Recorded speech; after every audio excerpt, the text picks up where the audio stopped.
reading chapter 6 from the book Live Your Dreams in 7 Days by Otieno Paul Peter. It's titled Detox. Beware the natural brake pads. The lesson will be incomplete if I do not include this chapter. In pursuing your dream, there are 3 natural toxins that will act like brake pads whenever you want to take a positive step. They are known to cause people to fail because of the powerful arsenal that they employ. They will make use of 3 really effective weapons to erect massive roadblocks to bar you from living your dreams.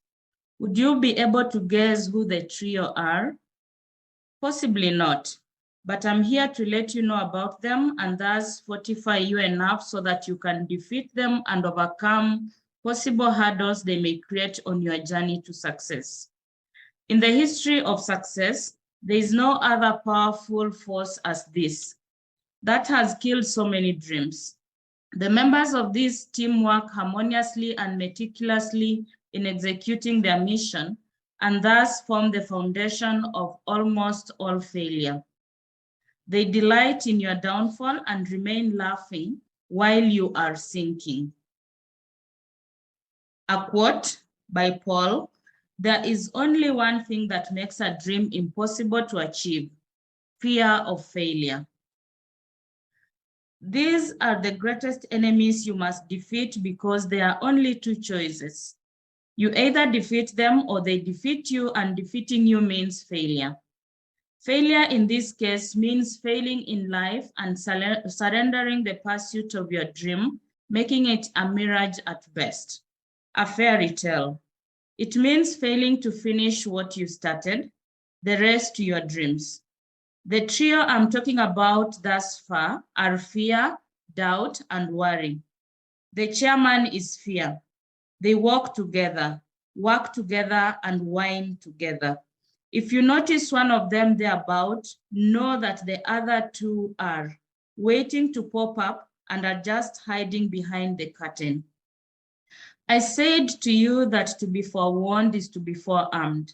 My intention is not only to warn you, but also to arm you and ensure you do not fall into their traps. Fear kept me from progress for too long. I then started doubting my own possibility of success and doubted my opportunities, my products, my prospects, and everyone who tried to encourage me. I doubted everything. I worried myself about the possibility of failure in my new business and how people would laugh and scorn at me. It hurts to feel that you are headed for failure. Just to illustrate this point, you probably have heard of the infamous tightrope walker who got all excitement in doing the trick and could not wait for any such opportunity until one day a thought crossed his mind of what would happen should one day the rope breaks while he is atop. He got to worry about the next event, went ahead to keenly inspect the ropes, the type of material, and the manner of trying it, all which he never bothered about before. Fear gripped him all the while, dwelling on the useless thought that it is possible to fall down from the rope and die. He started to doubt himself, doubt his abilities to walk on the rope, doubted the credibility of his assistants and everything else. He dropped and died the very next time he tried. As I often say, fear is very courageous and powerful.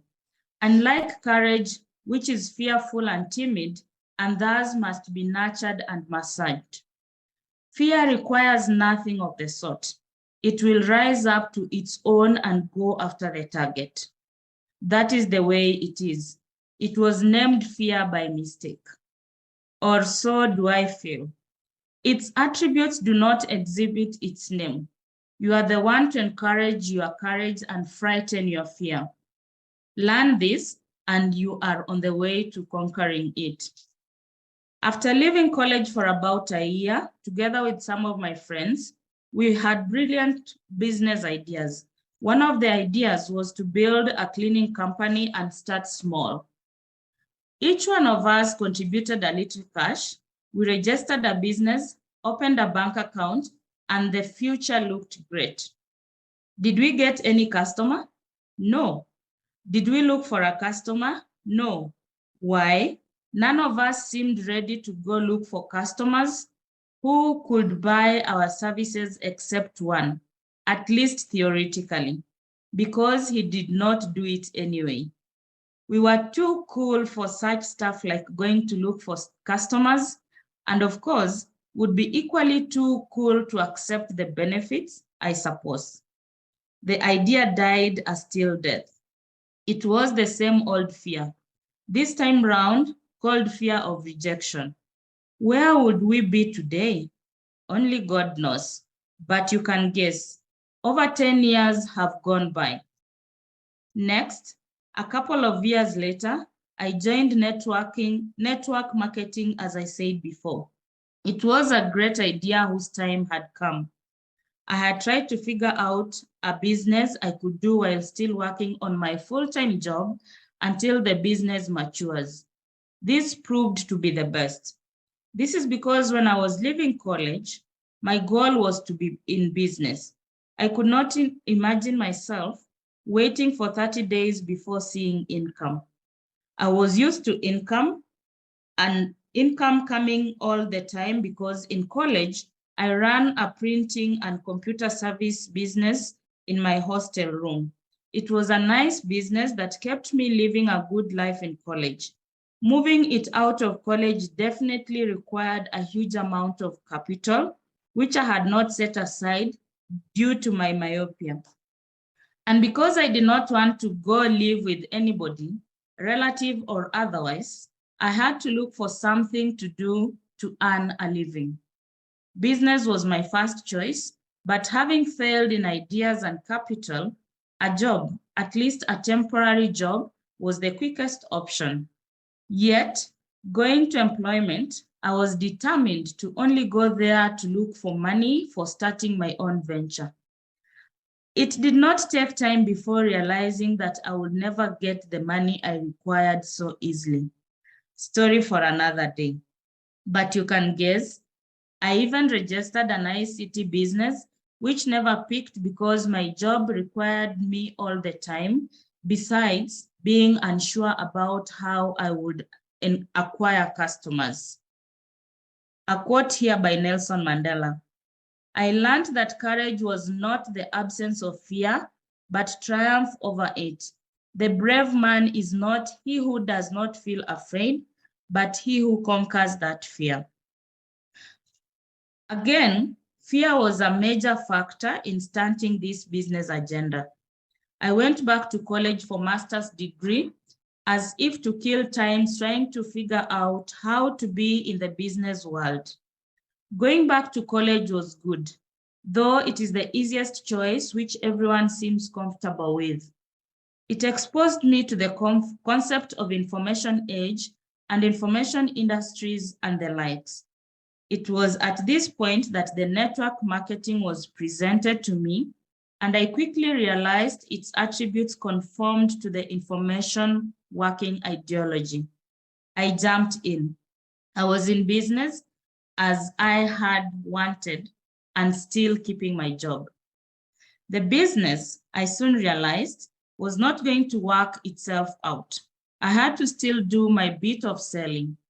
That is direct selling, a concept I belittled and hated. Till then, I had never appreciated the role of selling in entrepreneurship and success. But this would be my epiphany. It was at this point in my life that I had to face my fears and conquer them. It took me time and effort. I studied materials and researched. I attended trainings and talks. I scurried books and meditated. I was determined to succeed and live my dreams.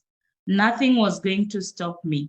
I consulted my dreams and realized my desire for success was much stronger than the fear in me. I faced it and I got over it. Thank God I did. I would not be writing this book today. I therefore learned the following about the fear and its company. I think we can leave it at that point. That is a good chunk enough. So the next step there is how to deal with fear, which we can carry on another day. Anybody who can relate with that story, fear, or this concept called detox, that would relate with that story. Yeah. There we are talking about, we registered a business. That was immediately after college with friends. We even opened a bank account. It didn't go far. Yes, we didn't do anything. Why? Because going out customers, to meet customers was a big deal. To just prospect and to talk to those companies who would, which would require the cleaning services. You see, so I learned that customers don't just come to you unless you do what we call peddling, you hawk, which I also did when I was young. I sold some sweets and biscuits and eggs in our town, and I would simply display them and work with them. The next was my ICT company, which is today running, but it took quite a while to pick up because one was, of course, I was busy at work, but the next thing was, how do I get customers to know about my business so that they can buy, if at all? Yeah. So I realized that fear, doubt, and worry, those things go together. And at the moment in Kenya, many people are experiencing the same.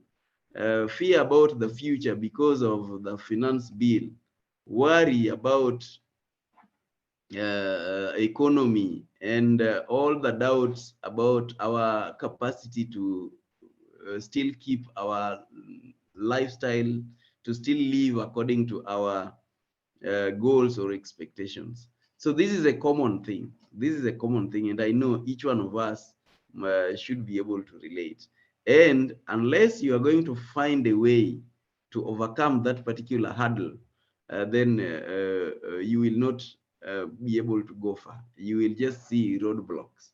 I've not been concentrating much on the arguments about the finance bill and how it's going to affect people and economy, because I know whatever I consume is what manifests ultimately.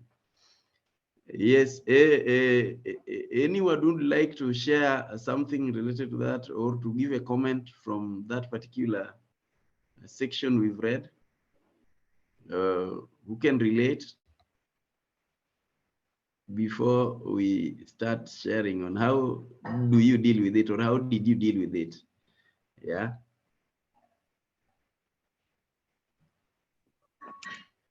Good morning. Good morning, guys. So just talking about fear, the other day, oh, sorry, this is Noel. Sorry about my voice. So the other day, I was just reading something on confirmation bias. And confirmation bias, what your brain does is that it confirms to you whatever you think is right and whatever you feel and whatever you believe in. So for example, if a certain lady just believes that men are dogs, all men are dogs, her brain is going to confirm that she is right. So your brain will never show you that you're wrong. Then your brain is going to bring to you all the men that are dogs because you believe that men are dogs. When you believe that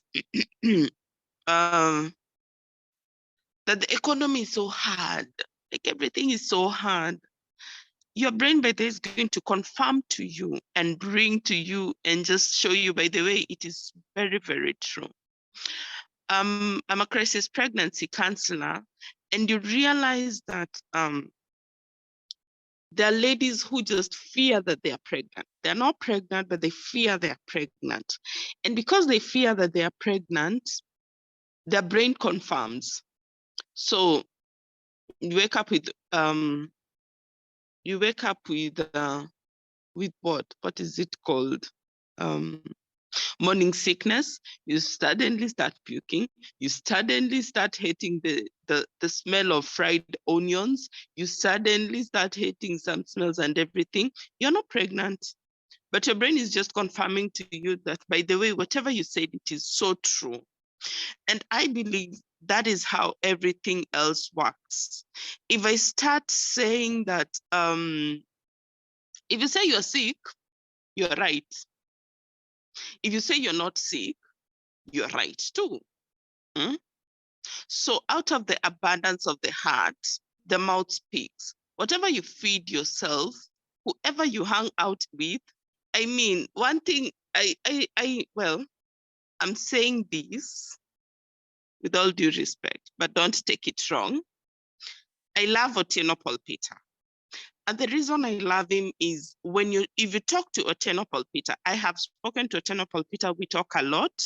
There is no day you are going to hear Otieno Peter complaining how things are expensive, complaining how this and that. And I realized you should have such friends. And I personally decided I am going to avoid friends who are coming and they start telling me, oh, Aki, it is so hard out here. Aki, umeona bei ya nini. So what they're doing is now they're bringing you to attention that by the way, there's so much hardship out here. And now when the fear grips in, what happens? Confirmation bias happens. Now it's just confirming to you that, by the way, whatever your brain thinks, whatever you are thinking, that is it. And because you're feeding yourself with so much fear, you're feeding yourself with so much bile, you're feeding yourself with so much negative stuff, that is what is going to come out of your mouth, out of the heart, out of the abundance of the heart, the mouth speaks. Thank you. Thank you. You mentioned something that reminded me back in my little town that girls used to get pregnant very early in primary. I think it still continues, primary school, whatever. And their biggest concern was to avoid being pregnant. Yeah, and that reminds me, what you resist persists. Yeah, it's part of what I've written about within the same book. That what you resist persists. If you say, I don't want to be late, I don't want to be late, I don't want to be late, you're going to get late. If you're going to make to do a presentation, or whether it's an interview, whether it's a sale, and you don't see yourself making it, actually you don't make it. That's the way life works. And if you are in whichever position, whether you are in business or in corporate world, if you start looking at your boss that this one is not good to me, punishing, whatever, all these complaints that people get to have, that's the way it ends up having. it ends up happening. So your attitude actually determines the outcome of life, the outcome in your life. If you see yourself, you are in business, but you're not getting customers. I don't seem to be getting customers. Times are hard. It actually happens. Why? Because according to your faith, let it be done to you. There is this story I love talking about a student or a child who grew up in the village. They didn't have a TV, they didn't have a radio, was brought up by a single mother, and he therefore did not get a lot of exposure. And because they believed that it's only through school, like I just believed, it's only through school that their lives can change or could change.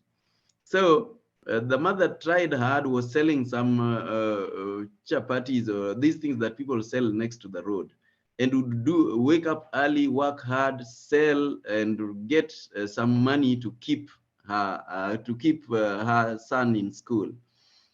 But then when this boy passed and finally went to the city, went to a university, he started getting opportunity to watch TV, to watch news, and started seeing that economy is tough.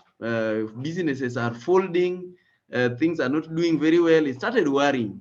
And during a vacation, went back home and was surprised that the mother was still doing very well. And he shared with the mother that economy is very bad. Businesses are folding. People are not buying anymore. The cost of living has gone so high. How do you manage it? Your business seems to be still continuing. And then the mother bought that ideology and the business started going down because economy is bad. That's the way it works. That's the way it works. There is the story about the is it called bumblebee? Yeah, which does not know that according to its structure, it should not be able to fly, but then it flies anyway. So sometimes there is bliss in ignorance. Yeah, there is bliss in ignorance. And by the way, I'm saying this, I'm just imagining. I believe in always something good in everything we see. Maybe this is the message that somebody here needed, as opposed to the message that we had prepared for from Rufus, who was to be with us and talk to us about the dollar and things like that. You see, so maybe this is the opportunity. This is what you needed to hear in this economy, that what we put in our minds, if we see that things are going to be tough, it will be tough. And each one of us, we have our own individual economy. And so your economy, the looking glass, we have what we call looking glass. You see, depending on the lenses that you put, you will see the world that you that you deserve or that you want to see. And by the end of the day, it manifests for you. So this thing has worked, whether during COVID when people were experiencing tough times and even getting sick out of watching TV and seeing people dying of COVID and all such stuff. If we do not tune our minds to that which we want, and we start getting rid of fear, getting rid of worry, getting rid of doubt, then we are headed for trouble. And ultimately, this is a law. This is not a negotiation. This is not a constitution of Kenya or constitution of whichever, of East Africa or of AU. This is not WHO. This is a natural law which is immutable. You cannot escape it. Whatever dwells in your mind, that you're going to see in reality. That's the way it works. Yes. Thanks, Noel, for sharing that. Somebody else would like to share or at least bring a question or something in that angle? Yes, welcome, my sister Bernadette. Karibu.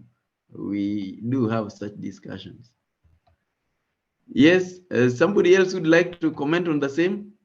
Or how do you deal with fear? How have you dealt with fear in your life? Yeah, I know each one of us experiences fear at some point. How do you deal with it? How have you dealt with it? How do you deal with worry? How have you dealt with it? Anyone would like to share? Hello, Paul Peter.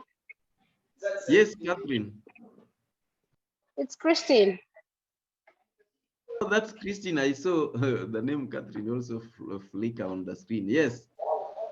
Yes, just a quick one to encourage each and every one of us. I'm sure there is a lot of people in the group today morning who could be in their over 30s, 40s, and those heading to the 5th floor. Sorry, my breathing. I'm listening in from the gym this morning. And just a word of encouragement that you do not need to fear or be afraid of anything. Because your attitude is the one which precedes whatever else you do. Like you see this program we have for Power Monday, it's supposed to ignite us for the week, encourage us for the week, pump us up for the week, so that by the time you're facing every day, you are not the one listening to those negative talks. You're not the one joining in the conversation, which everybody is on about the economy, about it is a global economic crisis. I live in the UK, and even in the UK, there is crisis. It's just of a different nature because that's a first world. So don't think these problems are just settled in Kenya, if that reassures anybody this morning. It is a global crisis. You can see we've been changing our prime ministers like diapers. So it tells you how bad the global economy is, but be encouraged and establish that attitude of gratitude. Let this week be a different one for every one of us. Put away those fears of what the dollar is doing, what the shilling is doing, or whatever other currency that you deal with, and just get on with it with that positive attitude and with the faith and with the action. Everything will be fine. So just a word of encouragement this morning. Thank you very much, all of you. Yes. Thank you. Talking about the dollar and the pounds. You know, enough of us also think that maybe by moving out of maybe this location to that location, or this city to that city, and things like that, maybe things would be right. It is always said that whatever a man thinketh in his mind, as a man thinketh in his mind, that is what becomes a reality. And if we are going to experience a particular lifestyle, a particular level of living, including sickness, I love to say this because that is where many people get hoodwinked and they will start following some other prophets. Yes, because it's a mental state. The moment we set our mind in a particular thing, it's going to happen to us. That's the way the world was created. That our drive and the type of life we are going to live will always have to indwell us. First of all, they say everything happens twice. First, it will happen in your mind, and then it happens in reality. Nothing just happens. Everything happens just. And that is usually the first part of this book we read, where we talk about how do you create things from nothing. Yes. We failed and develop. Yes, somebody is talking about developing a thick skin. Great. So how do you deal with fear? One is just get to know that what you fear does not exist. I love always to start with that. Yes, what you fear does not exist. It exists in mind, not in reality. It is an imagination. And the same way you could imagine what you fear, you can also imagine that which you want. You see, and I discovered this. Most of what I share is something that I've discovered through my own journey in life. A long time ago, when I was growing up, occasionally I would be left in the house alone. And I'm a little boy, under 10. And I would really fear. And I asked myself, why is it that it's only when I'm alone that things seem to happen? Something seems to be touching the door. We had a mabati door. You see, our door was not wooden, these types that you see in town. It was a mabati door, and any little thing makes some noise. And it's when I was alone that I hear things are touching the door. Some of the hangings that we had on the wall, you'd see them moving and some dancing sort of at night. Yes, and I did not know whether should I turn off light.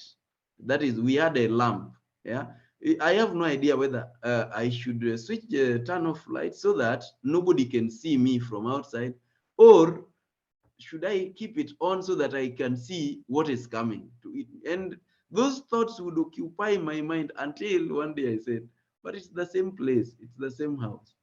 Maybe there is nothing. It's just, I'm just seeing my own things. And they stopped happening. A couple of times I would be sent at night because there was no electricity. Nowadays, I see electricity in the village. You are sent to a neighbor to go maybe borrow something. Yeah, back in the village, people borrow things or used to. Maybe today they don't.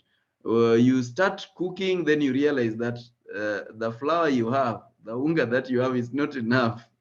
Yeah, so you may end up, instead of ugali, you end up with porridge. So you are sent to a neighbor to give you a little bit of that. And going, you realize that the same route that you always follow, things seem to be squatting around. Yeah, some things dancing on the road, and you feel, you can hear somebody walking behind you. You can hear footsteps. And until I reasoned it out, and that thing stopped. Many years later, when I was going to another, I was going to Kisumu for to spend there as an individual for the first time, and I was already used to Nairobi. I came from the village to Nairobi because that's where I was doing my university. Now I was going to do some business in Kisumu, and I was worried about how Kisumu is going to be. Yes, because I would only hear about wrong things in Kisumu. Even when I was coming to Nairobi, it was full of wrong things. Don't be out at night. Don't be this. Don't do that. And for some time, I could not be out in town from 7 because Nairobi was bad. And the same thing was occupying my mind when I went to Kisumu. But then I realized that everything was just fine. I came to discover one thing: what you fear does not exist. Whether you're in business, you want to go look for a customer, you want to go to talk to somebody, whatever the picture you are painting, the fear is painting in your mind is not true. Yes, you can change that. If you are looking for a job, sometimes we just want to forward our CVs to people so that they can connect us, because we believe it is only through people we know. What you fear does not exist. The other day I was being told about a boy who walked into a company and asked that he would like to see the CEO, and he was asked whether he has an appointment, and he said yes. When he went in, he just said, well, I knew they would not allow me to get in, but I want a job. I have qualified to do the following, whatever. And he was given an interview and he got the job. You see, I have another friend here. He's a young boy in Kenya School of Law. And he always amazes me the way he approaches things. He walked into a law firm, and he claimed that he was looking for a different law firm, only that he stumbled on that and started to ask whether that is the same law firm, and then asked for an internship, and he was not being given. But then the guy, he saw that the guy is very busy inside there. He is listening to 2 court sessions in different computers, and he said, well, let me just sit here. So he sat in his lounge waiting for him. When the guy finished, he went in again and said, I'm still looking for a job from this office. And they discussed, argued. By the end of the day, he was given. And he got that internship, which he did for like a year. What you fear does not exist. That is lesson number 1. That is something I discovered. What you fear does not exist. Now, number 2 is, yes, Melvin, that your hand is up.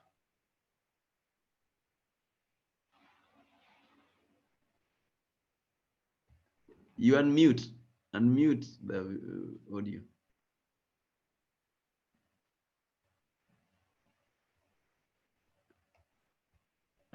That's right, Otieno for Peter. What I'd like to say about fear is that it's an acronym for false evidence appearing real. And one of the people from Power Monday, one of the attendants at Power Monday, once came to me last week, and his problem was that he seems to be afraid of money. Okay, so he's afraid of not being able to make enough money. So I went through a discussion with him, and we agreed that he would do a number of things. And what I'd like, I found, we agreed that the reason money is not coming to him is because he's afraid of it. Okay, he's also afraid that he is not worthy to receive money for the goods and services that he provides. So the tactic I gave to him was write a letter to somebody called money about what you feel about them, what you think about them, what you are seeing about them, and what you are telling yourself about money. So write everything negative but true, then flip it over and write write down positive things about money in that letter to money, and just keep on repeating those sentences every day, and you will find, lo and behold, that that thing which you are afraid of comes to you and becomes a part of you, and is in fact not a threat to you. So I believe the same situation that we find ourselves in right now, in this economy, this global economy, where everything seems to be falling down like a pack of cards, a house of cards rather, is look at yourself, look within, look at your own personal finances, look at your own personal budget, and see how you can tailor it so that you will swim through. Because believe it or not, some people are thriving in this economy. If you're not one of them, it means that you need a whole change of mindset. And so we should not be bothered about whether some people are talking about de-dollarization, whether people are talking about the end of fiat currency, because those of you who remember, or those of you who have studied history, will remember that in 1972, the President of the United States de-linked the US dollar from gold. So the value of the US dollar is no longer pegged on gold from 1972. Now the rest of us here, our currencies are pegged to the US dollar. So we are pegged to nothing, okay? But do we get worried about it? Or do we learn how to adapt, how to change the way we think, how we change our behavior? So I believe a lot of it is about behavior change.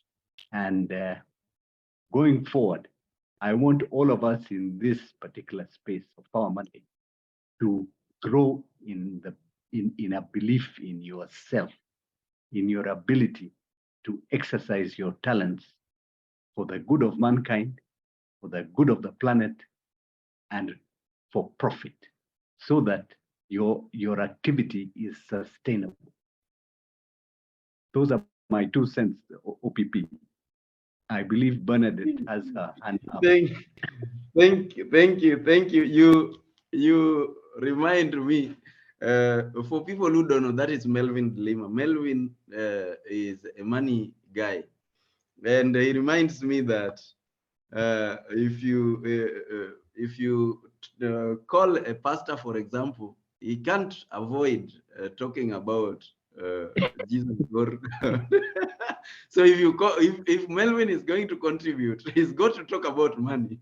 Reminds me when the late President Kibaki was being buried. During his funeral, people were insisting no politics, no politics. Then Raila Odinga rose up. Then he said, it's like telling a bishop not to speak about God. So, and then you brought in a very important element. And this is something that everyone needs to know. And this is what many financial advisors won't tell you because they don't know. Yeah, Melvin here is telling you. Many of us believe money is bad. And so that fear of money sends it away from us. One of the antidotes you can use is, I love money. I know it will feel awkward a few times, but then you'll start seeing it coming to your way. You cannot earn it if you fear it. If you keep cringing and you keep feeling like love of money is the root of all evil. Yeah, because that is the only thing that got into your mind, and you do not know that God himself wants you to achieve everything that will make you happy. So our belief will be a very important thing, and affirmations can always help us in that. There is also that idea of confessing it. Yeah, so Melvin told the person to write. Writing what you actually feel helps you to detox. It actually helps you to bring it out, and psychologists will be able to tell you that.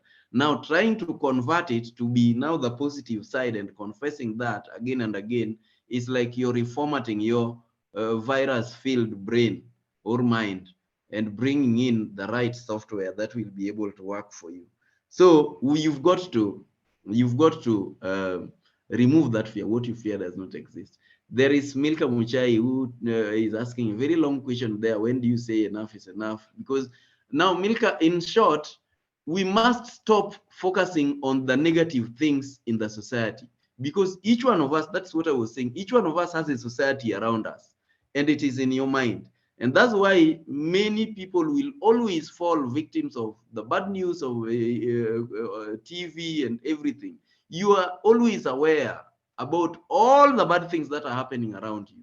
We must get rid of that mindset and start thinking of just what we want to think. And if it means switching off TV, switch it off. Personally, in my house, we don't watch TV. Yeah, we always know that whatever is worth knowing, you will get to know it anyway. But whatever is not worth knowing, you know, one thing I realized is when they are showing you news, they don't choose for you. You don't choose for yourself, they choose for you. You see? So including the things that you do not need to think about. And by the end of the day, after that, you feel really negative. Nothing positive can happen in your life if you're thinking negative. It doesn't work like that. So we've got to be the people who guard our minds. And that's why we start by getting rid of the idea that this thing that I'm fearing, it really doesn't exist. Go ahead and do it anyway and see that it actually didn't exist. You see? Now, if you talk about why do you bother about Mackenzie's business? There are people to bother about that. Only that don't fall a victim of being hoodwinked or what they call brainwashing. Being brainwashed to believe that there is only a particular individual who has the keys to your economy. It doesn't exist. You are the only person with the key to your economy, with the key to your better future. Somebody said, the major key, that is Jim Rohn, the major key to your better future is not in the government. It is not in the economy. It's not in the wind. It's not in the climate change. It's in you. You are the one who can unlock that particular potential. And where do you do it? It starts with a song that is singing in your mind, the story that is going on in your mind. You see that there are no jobs, and there are enough graduates who don't even get jobs, who are looking for jobs, but they don't get. Why? Because they've believed that for you to get a job in this country, somebody must know you, somebody must hold your hand, and all sorts of things. Or there are no jobs. There are usually very many jobs, only that there are very few qualified people. So those are some of the realities we've got to come to terms with. You see? So if you are going to remember one thing, remember that your mind is what will determine your reality, and what you fear does not exist.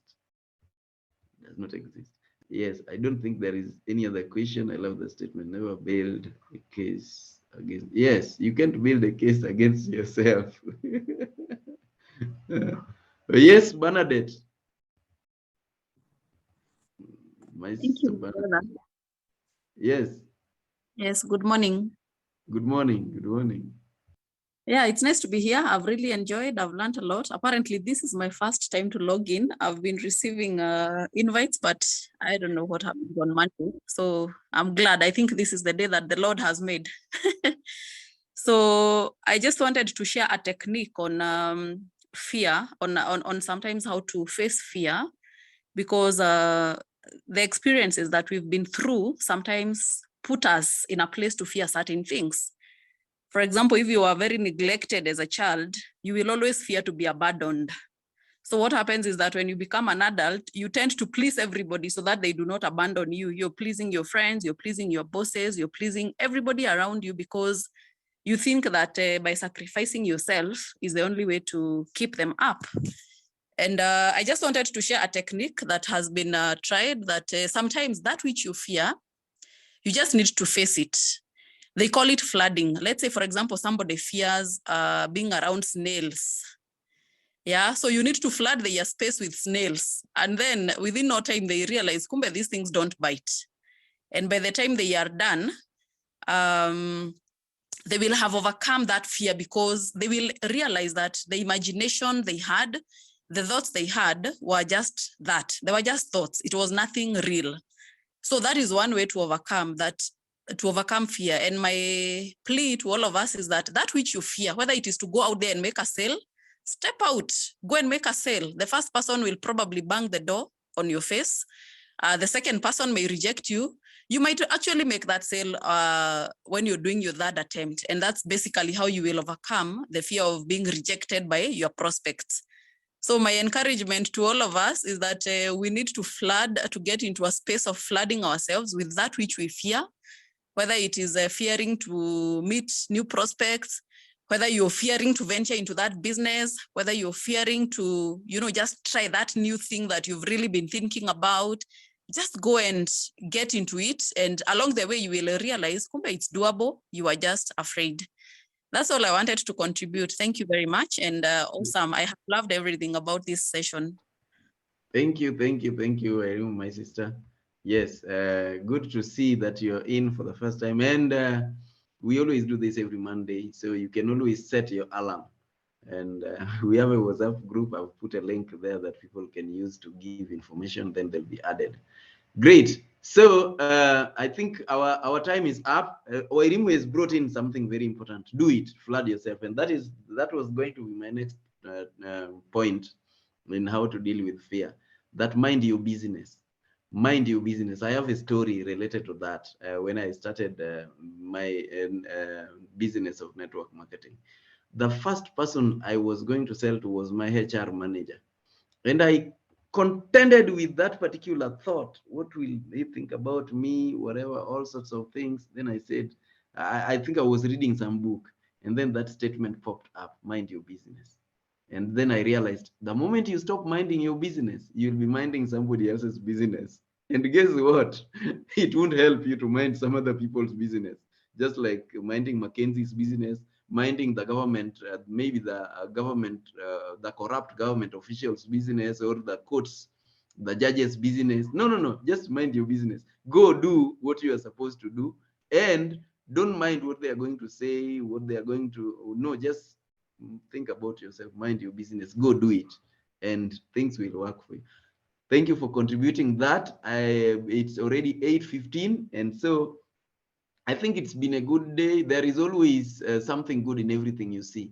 We miss the global economy and knowledge idea, just like the other day we were discussing about the truth of what was contained in the financial bill for knowledge purposes, not to scare anybody, but to give you the pros and cons so that you make your own decision. But over and above that, then we empower you. Last week we were talking about being money smart, and it was very beautiful, and many people, that was by Dr. Melvin, and many people loved it.